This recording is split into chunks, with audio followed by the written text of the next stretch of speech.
Bajo la penumbra de los siglos, entre las columnas resquebrajadas de templos olvidados, aún resuena una pregunta que nadie se atreve a pronunciar en voz alta. ¿Qué ocurrió con la antigua promesa del alma que regresa? En la quietud de los códices prohibidos y los frescos borrados por la mano del tiempo, late un secreto que desafía las fronteras entre lo divino y lo humano. Es la historia de una idea tan antigua como la propia humanidad, y de cómo fue silenciada. Hubo un tiempo en que los primeros cristianos hablaban del alma como un viajero que recorriera una espiral infinita de luz y aprendizaje. En las arenas de Alejandría, entre los ecos de Platón y los cantos de los gnósticos, la reencarnación no era herejía, sino sabiduría. Pero el poder, siempre temeroso de aquello que no controla, cubrió de sombra lo que una vez fue enseñanza. Y bajo la mirada solemne del imperio, el espíritu comenzó a olvidar su propio origen. Siglos después, en los pasillos de Constantinopla, la verdad ancestral fue llevada a juicio. Entre columnas de mármol y el murmullo de oraciones en latín, hombres revestidos de oro discutieron sobre el destino del alma. Allí donde el incienso se mezclaba con el olor de la pólvora del pensamiento prohibido, algo profundo se quebró. La humanidad, sin saberlo, sellaba uno de sus mayores pactos con el olvido. Pero toda verdad enterrada siempre termina por despertar. Bajo el polvo dorado de los siglos, la humanidad ha contemplado siempre el destino de su alma con una mezcla de temor y fascinación. Desde las tumbas selladas del antiguo Egipto hasta los templos blancos de Grecia, el misterio de la existencia parecía fluir como un río que nunca se detiene. Los sacerdotes de Tebas hablaban del renacer como un ciclo sagrado, un viaje eterno del espíritu entre la materia y la divinidad. No era una creencia marginal, sino el corazón mismo del pensamiento espiritual de los pueblos antiguos, una certeza que unía la muerte con la promesa de retorno. Allí donde el Nilo susurraba su eterna canción, los faraones construían pirámides no solo para guardar sus cuerpos, sino para guiar sus almas hacia una nueva vida. El libro de los muertos no era un tratado sobre el final, sino sobre la continuidad, sobre el alma que se deslizaba entre mundos. En aquel lenguaje de símbolos tallados en piedra, la reencarnación no era un mito, era una ciencia del alma. Cada jeroglífico hablaba de metamorfosis, de los dioses que morían y volvían a nacer para completar el ciclo de la creación, como si el universo entero respirara al mismo compás que el destino humano. En las tierras de Grecia, siglos después, ese saber volvió a tomar forma con otro nombre y una nueva luz. Pitágoras recordaba vidas anteriores y Platón susurraba que aprender era en realidad recordar.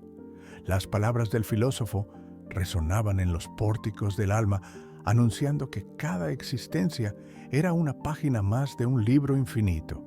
El cuerpo, según ellos, era una sombra pasajera, un vaso que contenía apenas una chispa de lo eterno. Y así, la reencarnación no representaba un castigo, sino una oportunidad para acercarse gradualmente a la perfección divina. A medida que las ideas antiguas se entrelazaban con la fe emergente en el mundo mediterráneo, surgió una síntesis delicada entre la filosofía y la religión. Judíos alejandrinos, discípulos de Filón y herederos del pensamiento helenístico comenzaron a hablar del alma como un viajero en tránsito. No era extraño encontrar en aquellos primeros círculos cristianos ecos de este saber, que antes de ser carne, el alma ya conocía la luz. Era un tiempo de sincretismo, donde los límites entre lo sagrado y lo humano todavía no se habían levantado como murallas.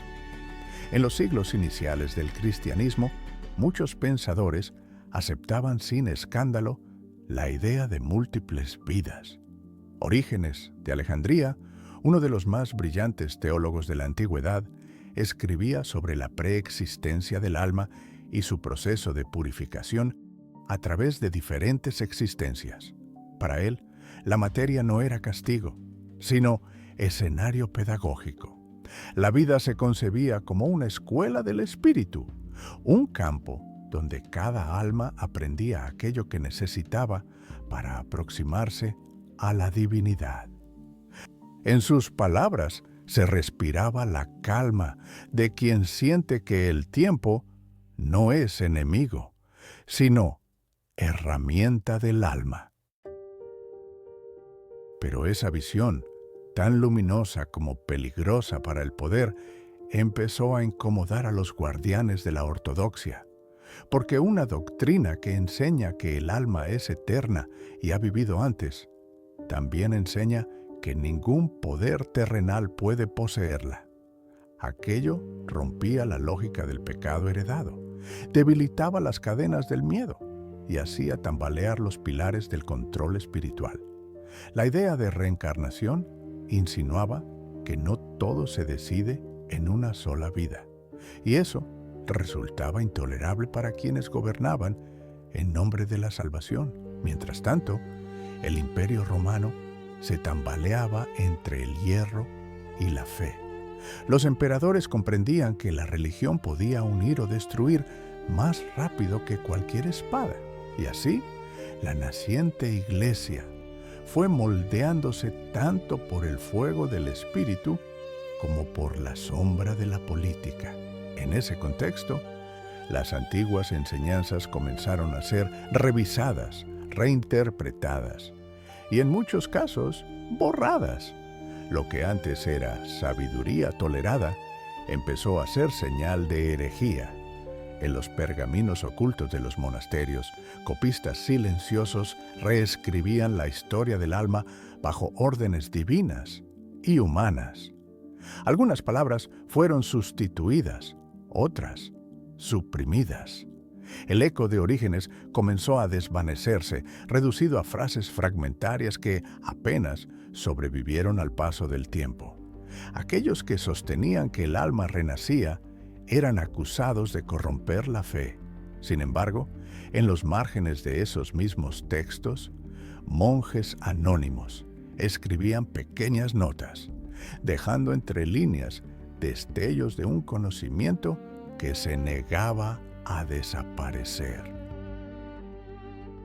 Las antiguas culturas del Este, mientras tanto, seguían su propio curso. En la India, Buda hablaba del samsara, el ciclo incesante de nacimientos y muertes que cada ser debía trascender para alcanzar la iluminación.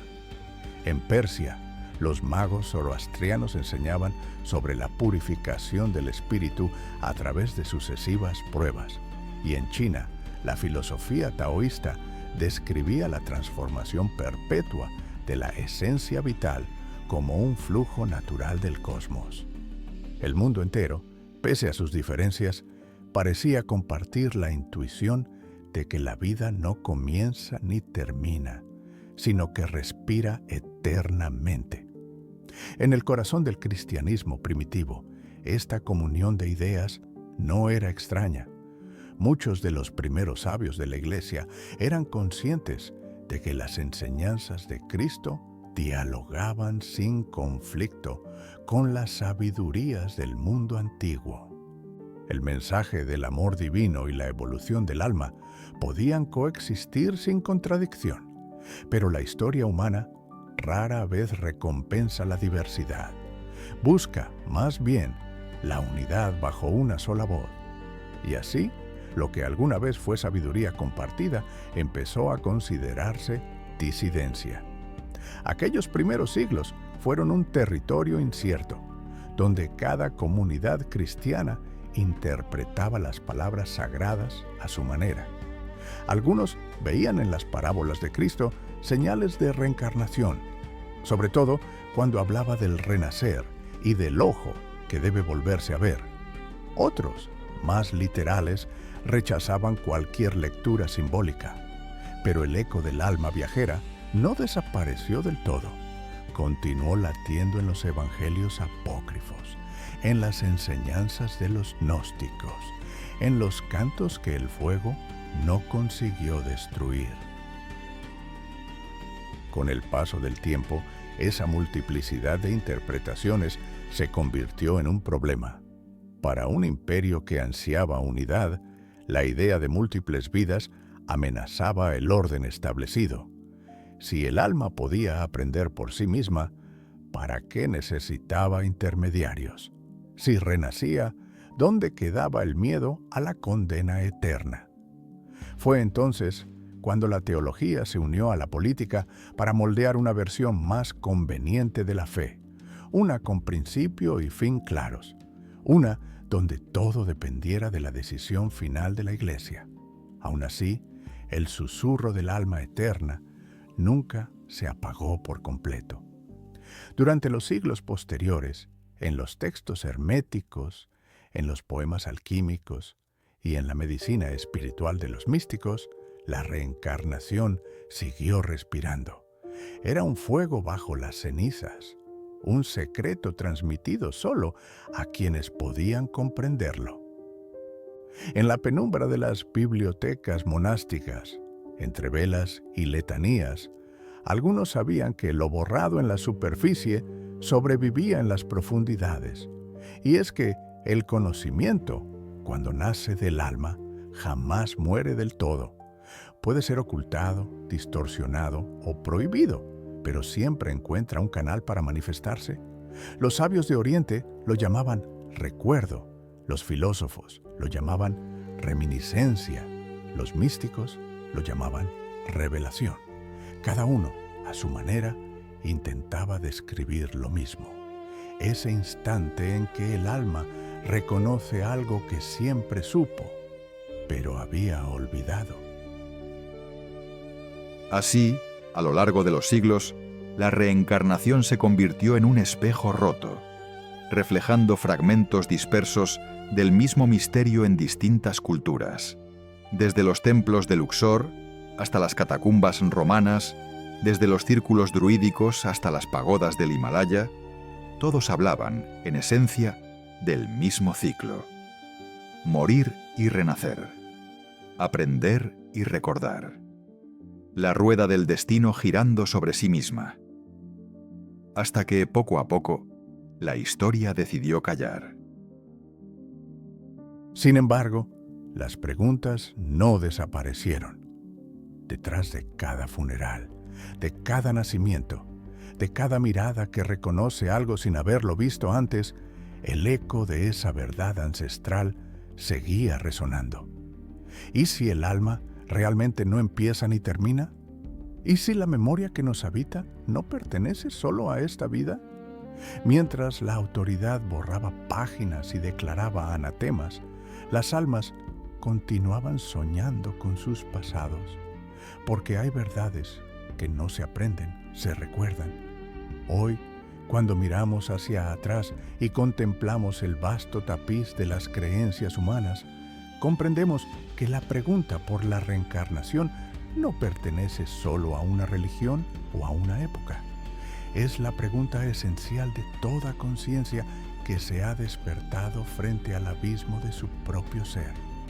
Antes del dogma, antes del miedo, antes de los concilios, existió un conocimiento antiguo, que la vida es un ciclo y el alma una viajera sempiterna.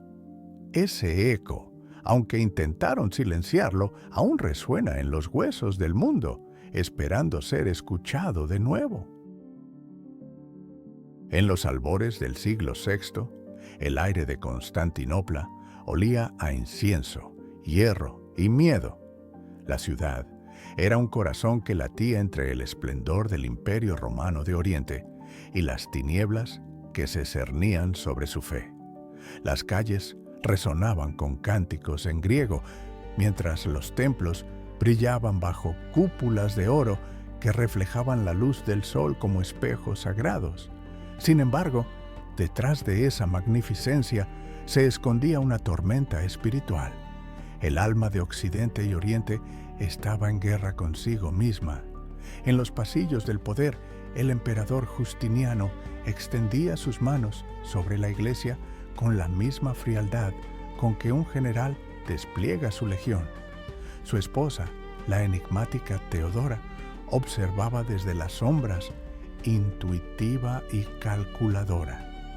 La religión ya no era solo un refugio del espíritu, sino un instrumento del trono. Y fue en ese tablero de poder y fe donde el destino de una de las ideas más antiguas del ser humano, la reencarnación, sería sellado entre decretos, dogmas y anatemas. El Concilio de Constantinopla, convocado en el año 553, marcó un punto de inflexión en la historia de la conciencia. Oficialmente, buscaba clarificar las herejías de la época. En la práctica, fue un tribunal contra la filosofía del alma eterna. Allí, entre bustos imperiales y luminarias teológicas, se pronunciaron los nombres de Orígenes y de aquellos que creían que el alma preexistía al cuerpo. Lo que durante siglos había sido objeto de estudio y contemplación, aquel día fue declarado sospechoso de traición al dogma. El ambiente era denso, casi irrespirable. Los asistentes al concilio sabían que lo que se discutía no era solo un texto, sino una visión del universo. Se hablaba del alma, del origen del mal, del destino eterno del ser humano. Algunos murmuraban que prohibir la idea de la reencarnación era como poner puertas al infinito. Pero el poder temía lo incontenible. Era necesario unificar la doctrina e imponer un relato único del destino del hombre. Orígenes, aunque ya hacía siglos que había muerto, se convirtió en el centro de la disputa. Su nombre fue pronunciado con veneración y temor a partes iguales. Había sido uno de los primeros grandes eruditos cristianos, un hombre que intentó tender puentes entre la sabiduría griega y la revelación divina. Para él, toda alma provenía de Dios, y su descenso al cuerpo era una experiencia educativa, no un castigo. Sus palabras planteaban que incluso los demonios podrían purificarse algún día y regresar a la luz de la divinidad. Aquella idea, demasiado amplia para una iglesia que temía la herejía, sería su condena. Las enseñanzas de Orígenes fueron declaradas anatema, no oficialmente contra él, al menos no de manera explícita, pero sus visiones sobre la preexistencia del alma fueron marcadas como peligrosas. Aquel acto, silencioso pero devastador, reescribió el mapa espiritual del cristianismo. Desde entonces, la fe giraría en torno al juicio final, la resurrección del cuerpo y el destino único e irreversible del alma. La rueda de la vida sería sustituida por una línea recta que avanzaba solo hacia adelante, del nacimiento al juicio, del juicio a la eternidad. Mientras los concilios se sucedían, los monjes copiaban nuevos textos bajo la mirada vigilante de los jerarcas. Los manuscritos, donde Orígenes hablaba de la purificación del alma, fueron escondidos, otros quemados. El silencio cayó como una manta sobre siglos de sabiduría. Las antiguas interpretaciones que hablaban de vidas sucesivas fueron llamadas superstición, y la idea del alma eterna se redujo a un concepto de recompensa o castigo. El alma dejó de ser un viajero y se convirtió en un prisionero que debía esperar su veredicto final. La ciudad, entre tanto, continuaba su bullicio. Desde las torres del hipódromo hasta los muelles del Bósforo, la vida seguía su curso, ajena a los decretos de los concilios. Pero en las catacumbas, entre los monjes exiliados y los sabios perseguidos, una verdad persistía como una llama temblorosa. Algunos seguían enseñando en secreto los escritos prohibidos, defendiendo la idea de que el alma no podía ser destruida ni juzgada por un único acto. Eran las sombras vivas de una sabiduría que se negaba a morir. El poder de Justiniano y Teodora era inmenso. Ellos no solo gobernaban un imperio, también querían gobernar el espíritu. Justiniano, obsesionado con la unidad y la pureza doctrinal, veía en las divergencias teológicas una amenaza política. Teodora, astuta y calculadora, comprendía el valor simbólico de controlar las narrativas sagradas. Entre ambos, consolidaron una espiritualidad domesticada, una fe al servicio del orden. Y bajo su reinado, el alma humana fue empujada al silencio. Pero las ideas, como las semillas, no mueren cuando se las entierra. Los ecos de la enseñanza origenista cruzaron el mar y sobrevivieron en los márgenes del mundo conocido. En Siria, en Armenia, en los desiertos de Egipto, los eremitas conservaban fragmentos de aquellos textos. Algunos los mezclaron con tradiciones gnósticas, otros los fundieron con la sabiduría oriental. Así nació una corriente subterránea de pensamiento que siguió fluyendo, invisible pero constante, a lo largo de los siglos. Esa corriente, aunque proscrita, encontraba refugio en los corazones inquietos, en los hombres y mujeres que no podían aceptar que una sola vida fuera suficiente para aprenderlo todo. En las noches silenciosas del monasterio, cuando el viento apagaba las lámparas de aceite, los monjes más profundos aún se atrevían a preguntar: ¿y si el alma realmente regresa? ¿Y si cada existencia es una lección dentro de una vastedad que solo Dios comprende? Las paredes escuchaban, pero el tiempo también guardaba silencio. El Concilio de Constantinopla no fue solo un acto teológico, sino una inflexión en la historia de la mente humana. A partir de él, el cristianismo abandonó la idea del alma como viajera del cosmos y abrazó la imagen del alma encadenada al juicio final. Esa transformación alteró profundamente la manera en que Occidente concebía el tiempo, la culpa y la redención. La existencia dejó de ser cíclica para volverse lineal, y el universo, que antes parecía un vasto círculo de renacimientos, se transformó en una recta que conducía solo a la salvación o la condena. La sombra del concilio se extendió por los siglos siguientes como una marea. Lo que se perdió no fue solo una doctrina, sino una manera de mirar la vida. Cuando el alma dejó de recordar sus vidas anteriores, también perdió su memoria cósmica. Las antiguas palabras se convirtieron en herejía, y lo que alguna vez fue ciencia del espíritu pasó a ser superstición. Un velo cubrió la sabiduría ancestral, separando el cielo de la tierra, el hombre del misterio. En la penumbra de los templos bizantinos, los frescos comenzaron a contar una historia distinta. Donde antes se hablaba de transformación, ahora se hablaba de juicio. Donde antes los ojos de los santos reflejaban compasión, ahora emanaban advertencia. La reencarnación había sido desterrada de los credos, pero no de las almas. Cada generación, sin saberlo, seguía soñando con las mismas preguntas.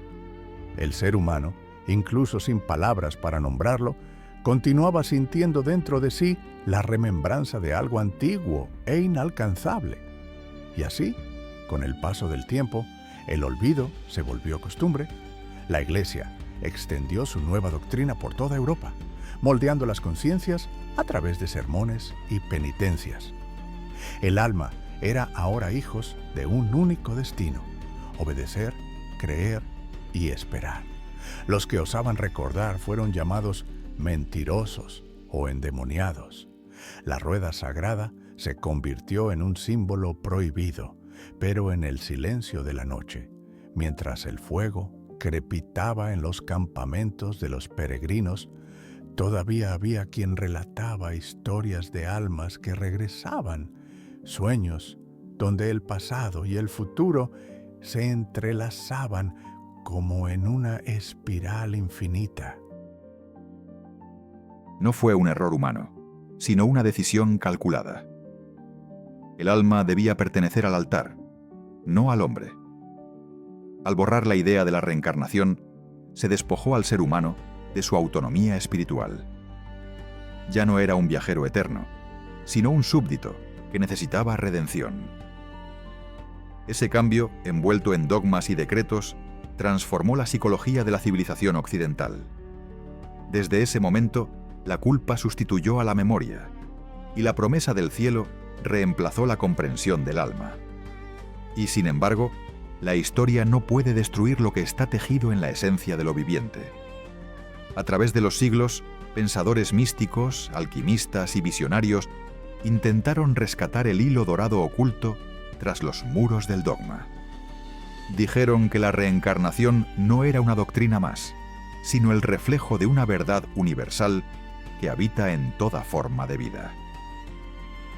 Quizás el alma, a su manera, siga trazando su recorrido secreto, regresando una y otra vez bajo distintos rostros, esperando el momento en que recordemos lo que un día fuimos.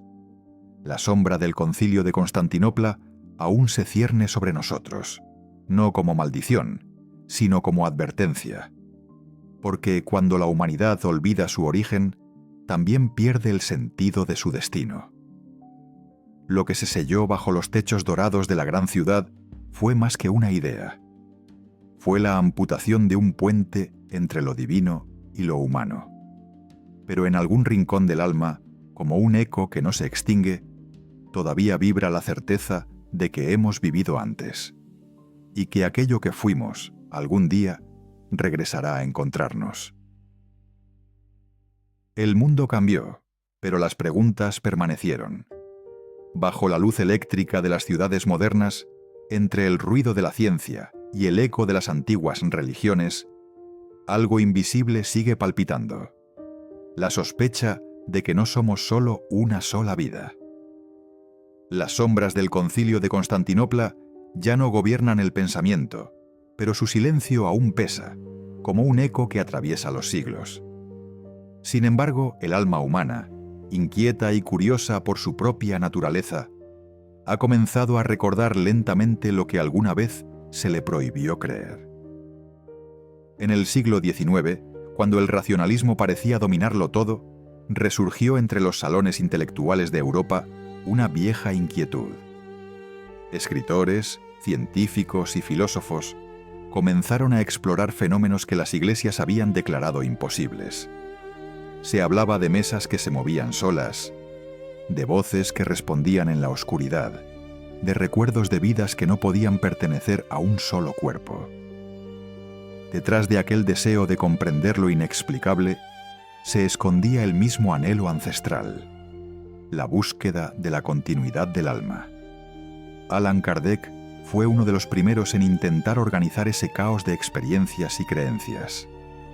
Su doctrina del espiritismo ofrecía una visión cercana a la reencarnación, una evolución del alma a través de múltiples cuerpos.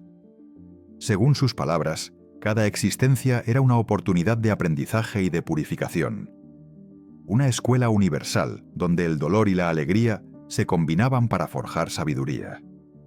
Su mensaje, recibido entre burlas y admiración, encendió luces nuevas en una Europa que había olvidado mirar más allá del mundo material. Los avances de la psicología también jugaron su papel en esta resurrección del alma antigua. En el siglo XX, médicos y terapeutas se aventuraron a explorar las memorias reprimidas del inconsciente. Algunos descubrían, para su asombro, recuerdos que no podían explicarse dentro de una sola biografía. Niños que hablaban lenguas desconocidas, pacientes que describían lugares en los que nunca habían estado, traumas que parecían venir de otro tiempo. En cada caso, surgía la misma pregunta latente. ¿Y si el alma, en verdad, guarda sus recuerdos a través de los siglos? El enigma de las vidas anteriores comenzó a ocupar el terreno que la religión había dejado vacío. Cuando las doctrinas callaron, las conciencias buscaron sus propias respuestas. Psicólogos como Ian Stevenson estudiaron miles de casos de personas que parecían recordar otras vidas con precisión extraordinaria. Sus conclusiones no fueron dogmas, sino preguntas, espejos donde cada lector podía reconocerse o dudar. Lo cierto era que las historias se repetían, los patrones retornaban, las almas parecían trazarse a sí mismas como si siguieran un plan invisible. Mientras tanto, en Oriente, las tradiciones antiguas continuaban su danza milenaria con la certeza de quien nunca olvidó. En la India, en el Tíbet, en Nepal, la reencarnación seguía siendo parte del tejido social y filosófico. Monjes buscaban entre los niños al nuevo nacimiento de su maestro anterior, guiados por sueños y señales. Era un recordatorio de que, aunque Occidente había apagado su memoria, el alma del mundo conservaba sus raíces intactas. Lo que la Iglesia intentó borrar en el siglo VI, en los templos del Himalaya, aún se cantaba cada amanecer.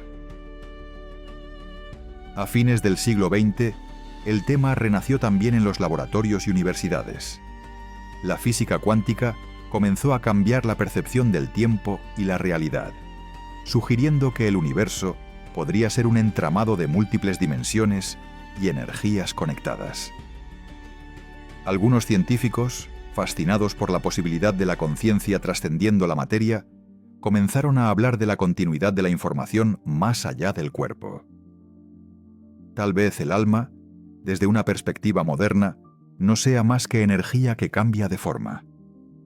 Tal vez la ciencia solo esté redescubriendo, con nuevas palabras, el conocimiento antiguo de los sacerdotes del Nilo. No se trataba ya de religión, sino de experiencia.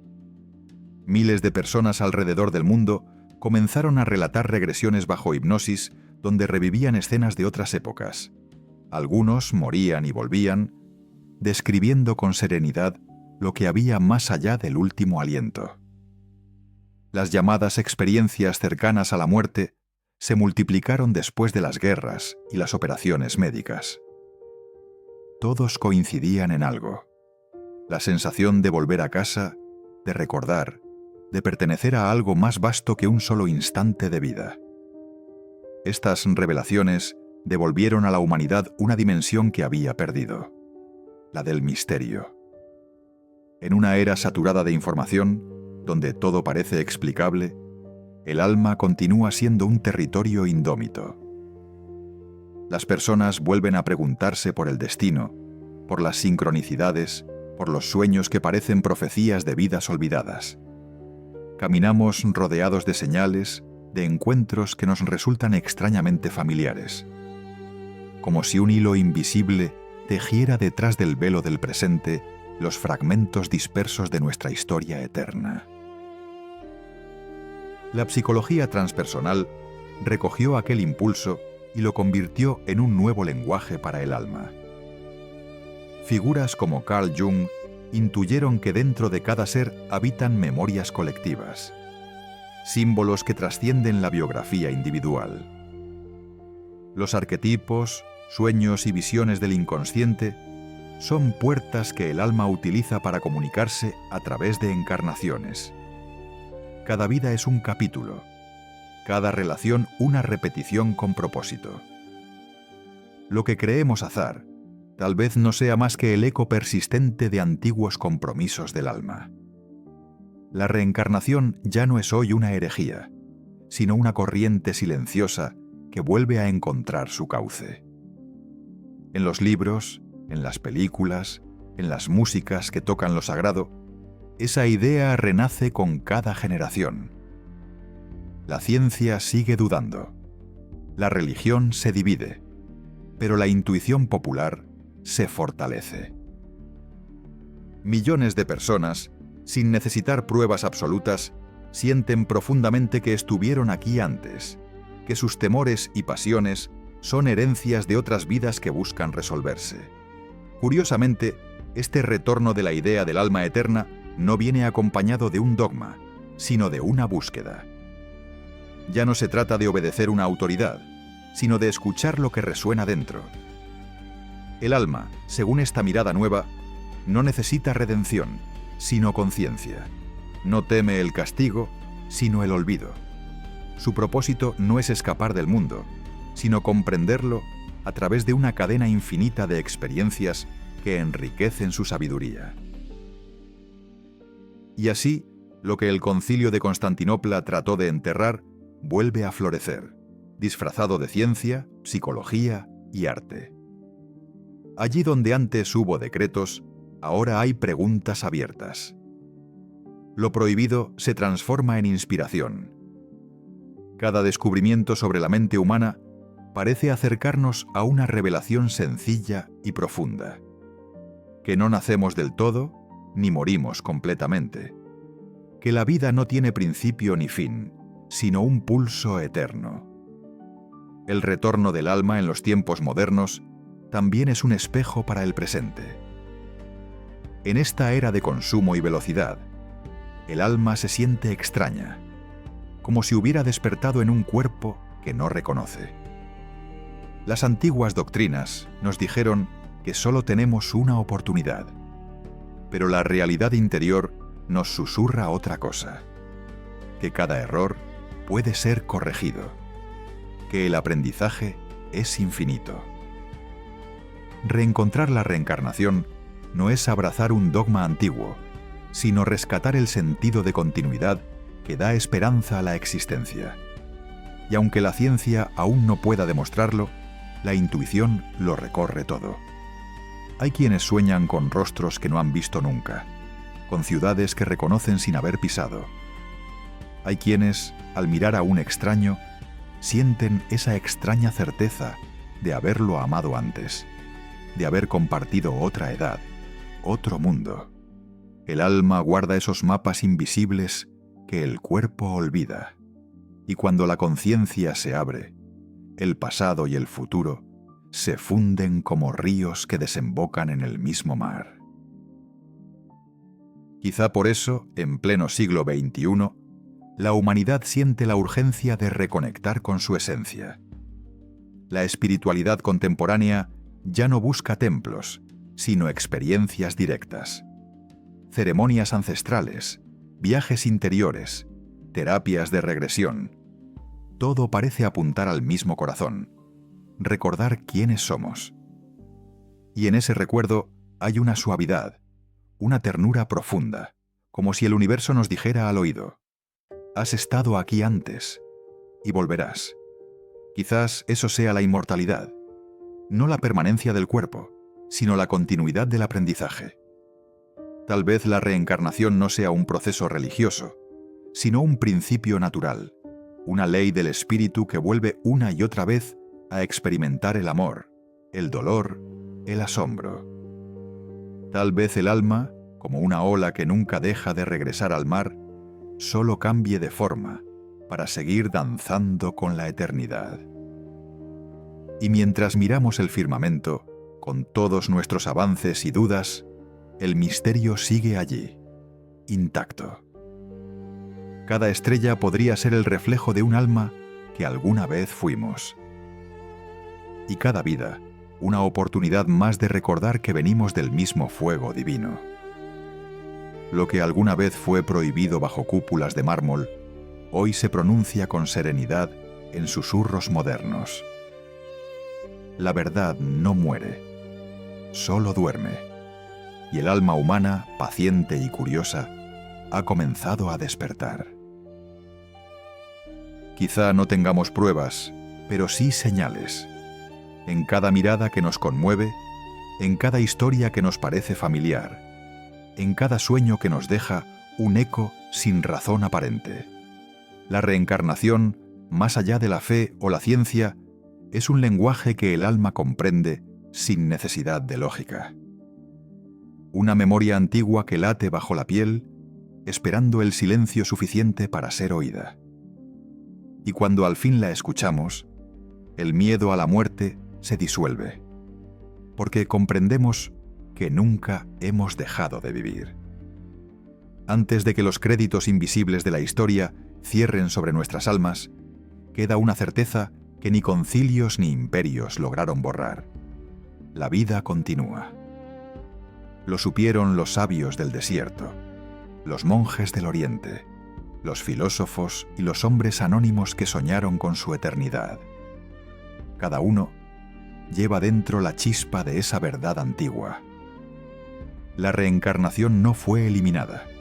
Solo espera paciente a que una mente valiente vuelva a recordarla.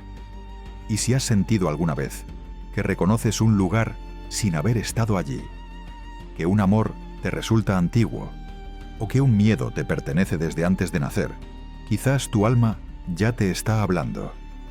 Quizás en la calma de la noche te esté recordando que mueres solo para volver a despertar, que todo lo que fuiste regresa, transformado, que la muerte no es el final, sino el respiro que antecede al regreso. Así, con el alma como viajera eterna, la humanidad cierra el círculo que comenzó hace milenios. Lo que fue condenado en los concilios y prohibido por los imperios, vuelve a brillar en la conciencia, porque no hay decreto capaz de enterrar la verdad, ni fuego suficiente para quemar lo que el alma recuerda. Y cuando la última pregunta se diluye en el horizonte, solo queda el silencio, ese donde la vida y la muerte se miran a los ojos y se reconocen como lo que siempre fueron, una danza sin fin.